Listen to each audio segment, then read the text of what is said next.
దాదాపు 2 దశాబ్దాల తర్వాత సొంత గడ్డపై దక్షిణాఫ్రికాతో భారత్ టెస్ట్ సిరీస్లో వైట్ వాష్ పరాజయం సగటు భారత క్రికెట్ అభిమాని గుండెని బరువెక్కించింది.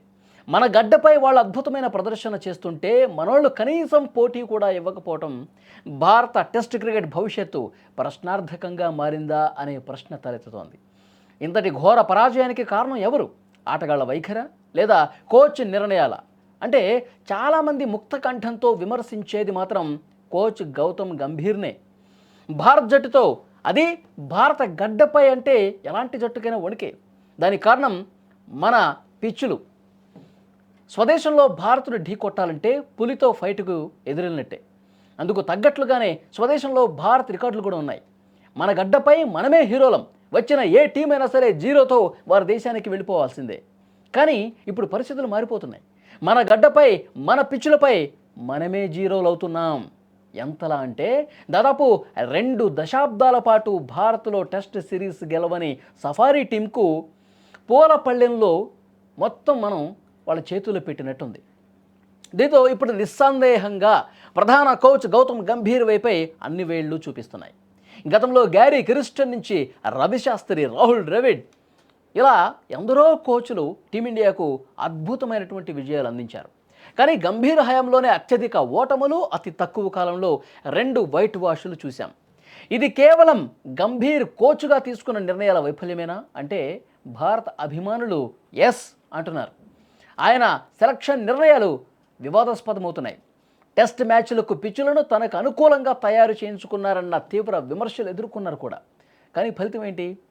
కోట లాంటి సొంత మైదానంలో కూడా చిత్తుగా ఓడిపోవటం దేనికి సంకేతం? అయితే ఈ ఓటమిపై ఘాటైన చర్చ నడుస్తోంది.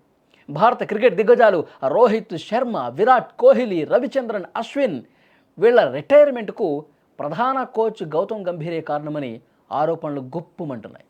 సీనియర్ ఆటగాళ్లను తప్పించడం, లేనిపోని ఒత్తిడి తీసుకురావటం, ఇలాంటి అంశాలు జట్టులో అంతర్గత గందరగోళానికి దారితీశాయంటూ ఒక బలమైనటువంటి జట్టును ఏడాదిలోనే బలహీనపరిచేలా చేశాయంటూ విమర్శలు వస్తూ ఉన్నాయి.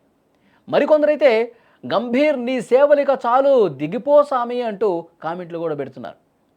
చూసారా? అంటే ఫ్యాన్సే చెప్తున్నారు డైరెక్ట్గా, గంభీర్ ఇక వద్దు, నువ్వు ఇక చాలు, ఇంకెన్ని వైట్ వాష్లు చూడాలి, ఇంకెంత ఘోరంగా మన టీమిండియా ఓడిపోవాలి, ఇంకా ఎన్ని పేలవమైనటువంటి ప్రదర్శనలు చూడాలి. మనం గొప్పగా ఆడినప్పుడు ఆహా ఓహో అని చెప్పి కీర్తిస్తాం కదా. ఒక్క వైట్ వాష్ అయితే, ఒక్కసారి ఘోరంగా ఓడిపోతే పచ్చి తిట్లు సోషల్ మీడియాలో తిడుతూ ఉన్నారు. కాబట్టి కేవలం గంభీర్ తీసుకునే నిర్ణయాల వల్లే, గంభీర్ ప్రవర్తన వల్లే, గంభీర్ ఆటగాళ్ళను చూసేటువంటి విధానం వల్లే ఇలాంటి పరిస్థితులన్నీ వస్తున్నాయి. ఇంత ఘోరంగా ఓడిపోవటానికి వన్ అండ్ ఓన్లీ గంభీరే కారణం. గంభీర్ని పూర్తిగా ఆ కోచ్ పదవి నుంచి తప్పించేయండి అని చెప్పి పెద్ద ఎత్తున ఇప్పుడు ఒక డిమాండ్ వినిపిస్తోంది. క్రికెట్ ఫ్యాన్స్ అందరూ కూడా ఇదే చెప్తున్నారు. మరొక కొత్త కోచ్ని తీసుకురావాల్సిందే, గంభీర్ అసలు వద్దు, గంభీర్ని ఇక సేవలు చాలని చెప్పండి అని చెప్పి కామెంట్లు పెడుతూ ఉన్నారు. నిజంగానే ఇన్ని సంవత్సరాల తర్వాత మన గడ్డ మీద మనం గెలవాల్సిన మ్యాచ్ కూడా ఓడిపోతున్నామంటే ఇది కేవలం గంభీర్ తప్పిదం వల్లే అనిపిస్తుందా? ఈ వీడియో చూస్తున్న వాళ్ళు, క్రికెట్ మీద అవగాహన ఉన్నవాళ్ళు, క్రికెట్ ఫ్యాన్స్, మీరు తప్పకుండా కామెంట్ చేయండి.